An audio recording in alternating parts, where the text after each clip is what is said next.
والصلاة والسلام على سيد برحمتك نستغيث দরবারে ইন্তিকাল করে চলে গেছেন প্রত্যেকের কবরকে আপনি জান্নাতের বাগান বানিয়ে মুরসালিন والحمد لله رب العالمين।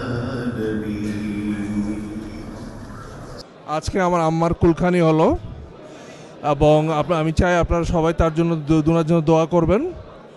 উনি একজন সুমনা ভালো মনের মানুষ ছিলেন এবং আপনাদের সবার কাছে আমি আবার দোয়া প্রার্থনা করছি, ওনার জন্য দোয়া করবেন যাতে আল্লাহ পাক তাকে বেহেশত নসিব করুন।